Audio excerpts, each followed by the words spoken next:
Может быть, если муж в ту самую ночь не свалился бы в пьяное забытие, если бы увел ее из соседской вечеринки, если бы проявил хоть какой-то мужской интерес, если бы, черт возьми, не храпел бы сейчас столь пакостно, громко и мерзкими переливами. Сергей безмятежно спал, ему было все равно, и именно это больше всего и бесило его.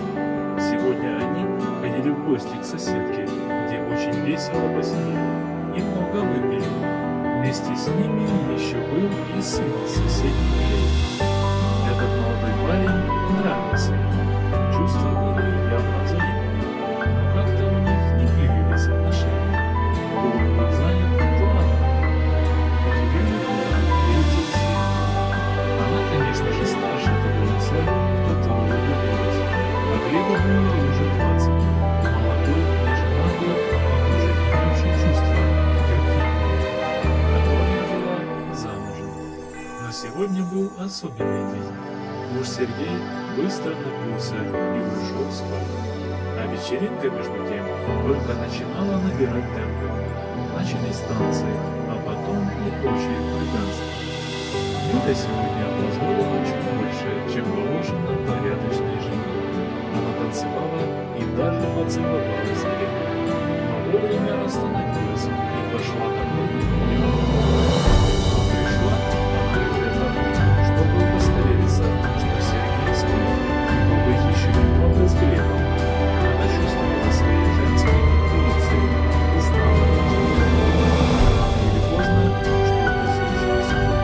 Возможно, все случилось бы и раньше, но каждый раз находился нормальный повод отказаться от этой затеи. Муж и жизненные правила, а самое главное – это страх попасться. А вдруг Сергей узнает все? А если он узнает, то ни за что не простит. В этом Юля была уверена. И что тогда будет? Как она будет жить одна? Видит Бог, что она всяко противилась, но теперь ничего поделать уже не может. Ее тянет туда, этажом ниже, соседскую квартиру, где ее ждет Глеб. Он непременно ждет ее, даже если все гости уже давно разошлись, даже если его родители уже спят. Он сидит на кухне, уткнувшись в экран телефона. Юля почему-то уверена была, что он сидит и пишет ей сообщение. Вот прямо сейчас и пишет, он просто не может этого не делать. Ведь как они полчаса назад целовались. И вот ярко мигнула лежащий на полке телефон. Пришла бесшумная смс-ка. Юля предусмотрительно отключила звук телефона. Хотя зачем? Муж и так не услышал бы ничего. В таком состоянии разбудить Сергея ничем нельзя. В этом она убеждалась уже не один раз. Она глянула недолго на свою дрожащую половину. Юля открыла сообщение Глеба. «Спишь?» В этот момент Юлю опалила жаром. С той минуты, как они расстались, она не находила себе места.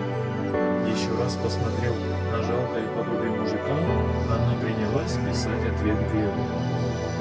«Я жду тебя, ты приходи, мой крепко спи». Спустя пару минут Глеб уже был возле ее двери. Тетя Юля смотрела